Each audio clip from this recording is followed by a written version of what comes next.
నేను ఇంట్లో పడుకొని ఉంటే గుడ్డుగాడు హడావుడిగా వచ్చి బెడ్ ఎక్కుతున్నాడు. రే రే రే ఏంట్రా అన్న. అన్న లడ్డుగాడు అన్నమంతా తినేసి ప్లేట్లో పడుకున్నాడు అన్న అన్నాడు. సరే పదా అని వెళ్ళాను. రే ఏంట్రా లడ్డు అన్న. ఏంది ప్లేట్ ఎవరి దగ్గర ఉంటే వాడిదే ఫుడ్ అన్నాడు. ఎవరు చెప్పారా అన్న. ఒకటి చెప్పేది ఏంది, లడ్డుగాడు రూలు పోపో అని పడుకున్నాడు.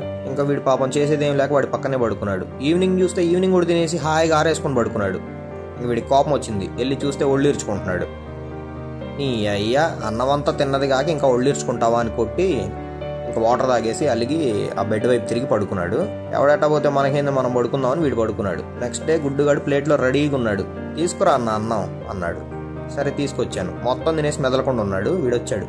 అన్న గుడ్డుగాడు అన్నమంతా తిన్నాడన్నా అన్నాడు. నువ్వే కదరా నిన్న ప్లేటు రూలు ఏదో చెప్పావన్నా. బాసురా లుచ్చా బోన్స్ తినైనా బతుకుతాడు అని బోన్స్ తింటున్నాడు. వీడు ఇంకా ప్లేటే వదిలిపెట్టట్లా. గుడ్డుగాడు ప్లేట్లోనే పడుకుంటున్నాడు, ప్లేట్లోనే ఉంటున్నాడు. వీడు ఇంకా 2 days వెయిట్ చేసి అన్నా వాడు అసలు ప్లేట్లోంచే లేవట్లేదన్నా అన్నాడు. వెళ్ళి రిక్వెస్ట్ చెయ్యి లేస్తాడు అన్న.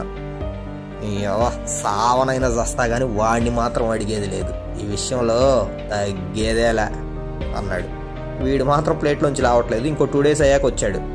అన్న ఆకలి కల్లాడిపోతున్నా అన్న, బోన్స్ తిని తిని దవడలు పోయినాయి అంటున్నాడు. మరేంట్రా ఏదో బాసు రూలు ఏదో అన్నావు కదరా అంటే నోటి దోల అన్నా నోటి దోల అన్నాడు.